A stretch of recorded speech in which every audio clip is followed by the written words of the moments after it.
ನೀರಿನಲ್ಲಿ ಬಿದ್ದು ಮನುಷ್ಯನ ಸಾವು ಸಂಭವಿಸುವುದಿಲ್ಲ. ಮನುಷ್ಯನ ಸಾವು ಯಾವಾಗ ಸಂಭವಿಸುತ್ತದೆ ಎಂದರೆ ಅವನಿಗೆ ಈಜಲು ಬಾರದೇ ಇದ್ದಾಗ.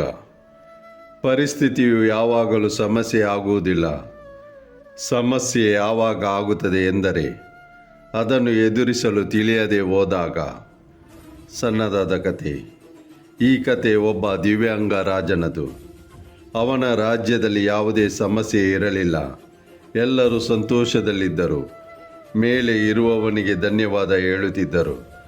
ಇಷ್ಟೊಂದು ಒಳ್ಳೆಯ ರಾಜನನ್ನು ತಮ್ಮ ಜೀವನದಲ್ಲಿ ಕಳುಹಿಸಿದ್ದಕ್ಕಾಗಿ. ಆ ರಾಜ ದಿವ್ಯಾಂಗನಾಗಿದ್ದ.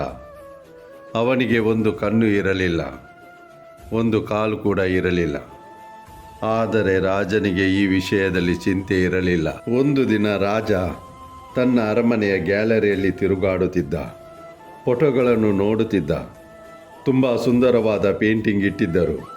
ಆ ಸುಂದರವಾದ ಕಲಾಕೃತಿಗಳು ಅವನ ಪೂರ್ವಜರದ್ದು ಆಗಿತ್ತು. ಅವನ ಪಿತಾಜಿಯದ್ದು, ಅವರ ಪಿತಾಜಿಯದ್ದು, ಅವರ ಪಿತಾಜಿಯದ್ದು. ರಾಜನು ತಿರುಗಾಡಿಕೊಂಡು ಕಲಾಕೃತಿಯನ್ನು ನೋಡುತ್ತಾ ಸೌಂದರ್ಯ ಸವಿಯುತ್ತಾ ಯೋಚಿಸುತ್ತಿದ್ದ. ಎಷ್ಟೊಂದು ಶೂರ ವೀರರ ಕುಟುಂಬದಲ್ಲಿ ನನಗೆ ಜನ್ಮವಾಗುವ ಭಾಗ್ಯ ದೊರಕಿತು. ಮೇಲೆ ಇರುವವನಿಗೆ ಧನ್ಯವಾದಗಳು. ನನ್ನ ಪಿತಾಜಿ ಎಷ್ಟೊಂದು ಶೂರ ವೀರರಾಗಿದ್ದರು. ಅವರ ಪಿತಾಜಿ ವೀರಶೂರರಾಗಿದ್ದರು. ಅವನು ನೋಡುತ್ತಾ ಹೋಗುತ್ತಿದ್ದ. ಮತ್ತೆ ಕೊನೆಯ ಪೇಂಟಿಂಗ್ ನೋಡುತ್ತಿದ್ದಾಗ ಅದರ ಬಳಿ ಇದ್ದ ಖಾಲಿ ಜಾಗ ನೋಡಿ ಚಿಂತಿತನಾದ. ಅವನಿಗೆ ತಿಳಿದಿತ್ತು, ಆ ಜಾಗದಲ್ಲಿ ಪೇಂಟಿಂಗ್ ಇಡುವರು, ಅದು ಅವನದಾಗಿತ್ತು. ಈ ವಿಷಯದ ಚಿಂತೆ ಅವನಿಗೆ ಇರಲಿಲ್ಲ. ಅವನು ಸಾಯುವನು, ಸಾಯುತ್ತಾನೆ, ಸಾಯುವುದು ಎಲ್ಲರಿಗಿದೆ. ಚಿಂತೆ ಈ ವಿಷಯದಲ್ಲಿ, ಅಲ್ಲಿ ಪೇಂಟಿಂಗ್ ಹಾಕಲ್ಪಡುವುದು ಹೇಗೆ ಕಾಣಿಸಬಹುದು? ರಾಜ ಯೋಚಿಸಲಾರಂಭಿಸಿದ. ನನಗೆ ಒಂದು ಕಣ್ಣು ಇಲ್ಲ, ಒಂದು ಕಾಲು ಇಲ್ಲ. ಈ ಗ್ಯಾಲರಿಯಲ್ಲಿ ಇಷ್ಟೊಂದು ಚೆಂದದ ಪೇಂಟಿಂಗ್ ಇಟ್ಟಿದ್ದಾರೆ. ನನ್ನದು ಎಲ್ಲದಕ್ಕಿಂತ ಕೆಟ್ಟದಾಗಿ, ಎಲ್ಲದಕ್ಕಿಂತ ಕುರೂಪವಾಗಿ ಕಾಣಿಸುವುದು. ಅವನಿಗೆ ಒಳಗೊಳಗೆ ಚಿಂತೆ ಕಾಡಲಾರಂಭಿಸಿತು. ರಾಜನು ಯೋಚಿಸಿದ, ತಾನು ಮರಣ ಹೊಂದಿದ ನಂತರ ಎಷ್ಟೊಂದು ಕುರೂಪವಾಗಿ ಪೇಂಟಿಂಗ್ ಹಾಕುವರು. ಒಂದು ಕೆಲಸ ಮಾಡುತ್ತೇನೆ. ನಾನು ಜೀವಂತನಾಗಿದ್ದೇನೆ. ಇದರ ನಡುವೆ ಒಂದು ಸುಂದರವಾದ ಪೇಂಟಿಂಗ್ ಮಾಡಿಸುತ್ತೇನೆ. ಏನಿಲ್ಲದಿದ್ದರೂ ನಾನು ಮಾಡಿಸಿದ ನನ್ನ ಸುಂದರವಾದ ಪೇಂಟಿಂಗ್ ಇಲ್ಲಿ ತೂಗು ಹಾಕುವರು. ಇಡೀ ರಾಜ್ಯದಲ್ಲಿ ಡಂಗೂರ ಸಾರಿದ. ಚಿತ್ರ ಕಲಾವಿದರಿಗೆ ಆಹ್ವಾನ ನೀಡಿದ. ಬನ್ನಿ, ರಾಜನ ಚಿತ್ರವನ್ನು ಬಿಡಿಸಿ. ಅಂದವಾದ ಚಿತ್ರ ಬಿಡಿಸಿದವರಿಗೆ ತುಂಬ ಬಹುಮಾನ ಸಿಗುವುದು.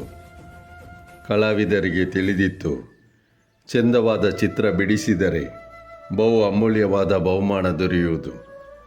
ಆದರೆ ಚೆಂದವಾದ ಚಿತ್ರ ಹೇಗೆ ಮೂಡಿಬರುವುದು? ರಾಜನಿಗೆ ಒಂದು ಕಣ್ಣು ಇಲ್ಲ, ಒಂದು ಕಾಲು ಇಲ್ಲ. ಇಂಥ ರಾಜನ ಚಿತ್ರ ಹೇಗೆ ಬಿಡಿಸುವುದು?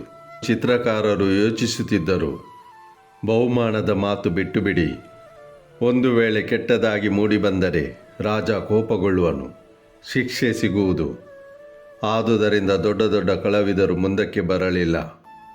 ಆಗ ಒಬ್ಬ ಹುಡುಗ ಮುಂದೆ ಬಂದ ಹೇಳಿದ, ಪ್ರಭುಗಳೇ, ನಾನು ನಿಮ್ಮ ಚಿತ್ರ ಬಿಡಿಸಲು ಬಯಸುತ್ತೇನೆ. ನನಗೆ 24 ಗಂಟೆ ಸಮಯ ಕೊಡಿ. ದೊಡ್ಡ ದೊಡ್ಡ ಚಿತ್ರಕಾರರು ಆಶ್ಚರ್ಯಪಟ್ಟರು. ಈ ಹುಡುಗ ಏನು ಬಯಸುತ್ತಾನೆ? ಗಲ್ಲು ಶಿಕ್ಷೆಗೆ ಒಳಗಾಗಲು ಬಯಸುತ್ತಿದ್ದಾನೆ. ರಾಜನಿಗೆ ಕೋಪ ಭರಿಸಲು ಪ್ರಯತ್ನಿಸುತ್ತಿದ್ದಾನೆ. ಇವನು, ಈ ಚಿಕ್ಕ ಬಾಲಕ ಎಂಥ ಚಿತ್ರ ಬಿಡಿಸಿಕೊಡುವನು? ಆದರೆ ರಾಜನಿಗೆ ಭರವಸೆ ಇತ್ತು. ಸರಿ, ನೀನು ಚಿತ್ರ ಬಿಡಿಸಿತಾ ಎಂದರು. ಮಾರನೇ ದಿನ ಆ ಹುಡುಗ ಚಿತ್ರವನ್ನು ಬಿಡಿಸಿ ತರುವವನಿದ್ದ. ರಾಜನ ದರ್ಬಾರು ತುಂಬಿಕೊಂಡಿತ್ತು. ದೂರದಿಂದ ಜನರು ಬಂದಿದ್ದರು ನೋಡಲು. ಈ ಹುಡುಗ ಚಿತ್ರ ಬಿಡಿಸಿ ತಂದ ರಾಜನದ್ದು. ಪ್ರತಿಯೊಬ್ಬರು ಚಪ್ಪಾಳೆ ತಟ್ಟಿದರು, ವಿಸಿಲು ಹೊಡೆಯಲು ಪ್ರಾರಂಭಿಸಿದರು. ರಾಜನು ಆ ಚಿತ್ರವನ್ನು ನೋಡಿದಾಗ ತುಂಬ ಸಂತೋಷಪಟ್ಟ. ರಾಜನು ಯೋಚಿಸಿದ, ವಾ, ಇದಕ್ಕಿಂತ ಒಳ್ಳೆಯ ಚಿತ್ರ ಆ ಗ್ಯಾಲರಿಯಲ್ಲಿ ಇಲ್ಲ. ಇದು ಇಲ್ಲಿಯವರೆಗಿನ ಸರ್ವಶ್ರೇಷ್ಠ ಚಿತ್ರವಾಗಿದೆ. ರಾಜನು ಆ ಬಾಲಕನಿಗೆ ದೊಡ್ಡ ಮೊತ್ತದ ಬಹುಮಾನ ನೀಡಿದ. ನೀವು ಯೋಚಿಸಬಹುದು, ಆ ಹುಡುಗ ಆ ರಾಜನಿಗೆ ಒಂದು ಕಣ್ಣು ಇಲ್ಲ, ಒಂದು ಕಾಲು ಇಲ್ಲ. ಆದರೂ ಅವನು ಎಂಥ ಚಿತ್ರ ಬಿಡಿಸಿರಬಹುದು. ಆ ಚಿತ್ರದಲ್ಲಿ ಹುಡುಗನು ರಾಜನನ್ನು ಒಂದು ಕುದುರೆಯ ಮೇಲೆ ಸವಾರಿ ಮಾಡುವುದನ್ನು ತೋರಿಸಿದ. ಒಂದು ಕಡೆಯಿಂದ ಆ ಚಿತ್ರದಲ್ಲಿ ಒಂದು ಕಾಲು ಮಾತ್ರ ಕಾಣಿಸುತ್ತಿತ್ತು. ಗುರಿ ಇಡುತ್ತಿದ್ದಾಗ ಒಂದು ಕಣ್ಣು ಮುಚ್ಚಲ್ಪಡುವುದು. ಒಂದು ಕಣ್ಣು ಮುಚ್ಚಿತ್ತು. ಅದೇ ಕಣ್ಣು ಮುಚ್ಚಿತ್ತು. ರಾಜನಿಗೆ ಒಂದು ಕಣ್ಣು ಇರಲಿಲ್ಲ. ಈ ರೀತಿ ಹುಡುಗನು ಒಂದು ಕಣ್ಣು ಮುಚ್ಚಿದ, ಒಂದೇ ಕಾಲು ತೋರಿಸಿದ. ರಾಜನಿಗೆ ಕುದುರೆ ಸವಾರಿಯನ್ನಾಗಿ ತೋರಿಸಿದ. ಗುರಿ ಇಡುವನಂತೆ ಕಾಣಿಸಿದ. ಇಷ್ಟೊಂದು ಅದ್ಭುತವಾದ ಚಿತ್ರ ಮಾಡಿದ. ಅದು ಇಲ್ಲಿಯವರೆಗಿನ ಸರ್ವಶ್ರೇಷ್ಠವಾಗಿತ್ತು. ಆ ಚಿತ್ರ ಬಿಡಿಸುವಾಗ ಆ ಹುಡುಗನ ಎದುರು ಒಂದು ಸಮಸ್ಯೆ ಇತ್ತು, ಸಂಕಟ ಇತ್ತು. ಆದರೆ ಅವನು ಸಕಾರಾತ್ಮದ ಜೊತೆ ಬಿಟ್ಟು ಬಿಡಲಿಲ್ಲ, ಪಾಸಿಟಿವಿಟಿಯ ಜೊತೆ ಬಿಡಲಿಲ್ಲ. ಆವಾಗ ಅದ್ಭುತವಾದ ಚಿತ್ರ ಬಿಡಿಸಲು ಸಾಧ್ಯವಾಯಿತು. ನಮಗೆ ಜೀವನದಲ್ಲಿ ಏನೇ ಕಷ್ಟ ಸಂಕಷ್ಟ ಬರಲಿ, ಮುಗುಳು ನಗೆಯೊಂದಿಗೆ ಪಾಸಿಟಿವಿಟಿಯ ಜೊತೆ ಮುಂದೆ ಸಾಗೋಣ. ದಿನನಿತ್ಯ ಪಾಸಿಟಿವ್ ಆಗಿರುವ ಅವಶ್ಯಕತೆ ಇದೆ. ಜೀವನದಲ್ಲಿ ಯಾವುದೇ ಸಮಸ್ಯೆಯಲ್ಲಿ, ಗೊಂದಲದಲ್ಲಿ ಸಿಲುಕಿದಾಗ, ಯಾವುದೇ ಸ್ಥಿತಿಯಲ್ಲಿದ್ದರೂ ಕೂಡ ನಾವು ಮುಗುಳು ನಗೆಯೊಂದಿಗೆ, ಆತ್ಮವಿಶ್ವಾಸದೊಡನೆ, ಪಾಸಿಟಿವಿಟಿನ ಯೋಚನೆಯೊಂದಿಗೆ ಇದ್ದರೆ ನಾವು ತಿಳಿದುಕೊಳ್ಳೋಣ, ನಾವು ಅದರಿಂದ ಹೊರಗೆ ಬರುತ್ತೇವೆ ಎಂದು. ನಾನು ಇಷ್ಟೊಂದನ್ನು ಹೇಳಲು ಬಯಸುತ್ತೇನೆ. ಜೀವನದಲ್ಲಿ ಭರವಸೆಯ ಜೊತೆ ಬಿಡಬೇಡಿ. ಯಾಕೆಂದರೆ ಯಾರು ಭರವಸೆಯ ಜೊತೆಯನ್ನು ಬಿಟ್ಟು ಬಿಡುತ್ತಾರೆ, ಜೀವನ ಅವನ ಜೊತೆಯನ್ನು ಬಿಡುತ್ತದೆ. ಪ್ರತಿಯೊಂದು ಕ್ಷಣ ಸಕಾರಾತ್ಮದಲ್ಲಿರೋಣ, ಸಂತೋಷವಾಗಿರೋಣ, ಪ್ರಸನ್ನರಾಗಿರೋಣ. ಎಲ್ಲವನ್ನು ಅವನಿಗೆ ಸಮರ್ಪಿಸೋಣ. ಅವನ ಆಶ್ರಯ ಪಡೆದವನು ಎಂದಿಗೂ ನಿರಾಶನಾಗುವುದಿಲ್ಲ.